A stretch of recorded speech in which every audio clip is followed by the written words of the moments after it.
Radio Magica presenta Come una barca senza timone.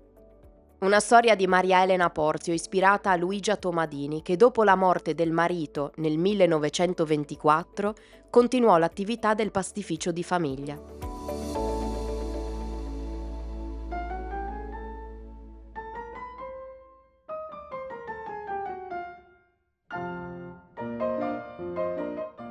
All'inizio Luigia si sentì come una barca senza timone. Antonio Tomadini, l'amato marito, era morto e in eredità gli aveva lasciato 5 figli e una bottega che produceva pane e pasta fin dal 1843. Certo, Pordenone stava crescendo, era una città fiorente, il lavoro non mancava, ma lei era solo una donna e chiunque al suo posto si sarebbe perso d'animo. Con il marito era più facile, lui la proteggeva e la sosteneva, ora invece tutto era sulle sue spalle. C'erano la bottega da mandare avanti, i dipendenti da pagare e soprattutto c'erano i fornitori. Ma Luigia non s'arrese, si rimboccò le maniche e si mise al lavoro.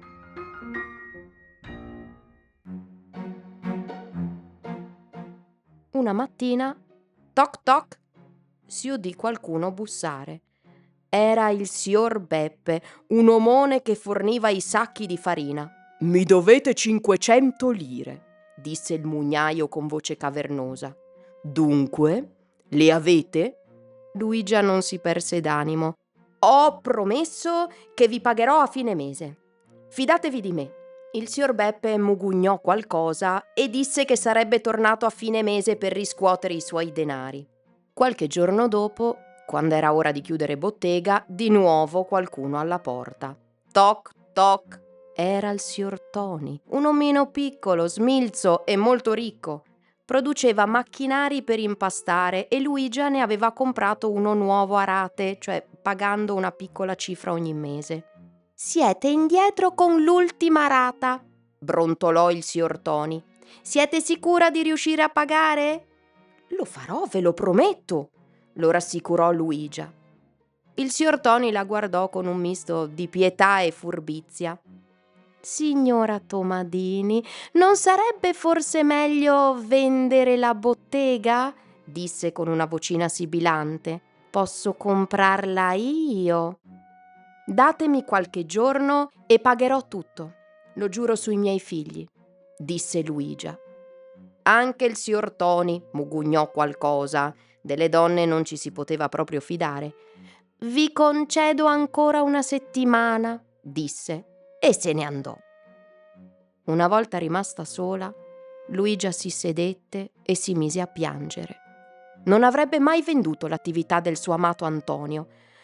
«Non devo mollare», pensava. «Il pane e la pasta sono il nostro futuro. Prima o poi i ragazzi cresceranno e mi aiuteranno». Passarono gli anni e furono anni difficili, ma Luigia non si scoraggiò e tenne duro, lavorando dall'alba al tramonto. Non vendette la bottega, non licenziò nessuno, perché i dipendenti per lei facevano parte della famiglia, e pagò sempre i fornitori, anche se qualche volta con un po' di ritardo.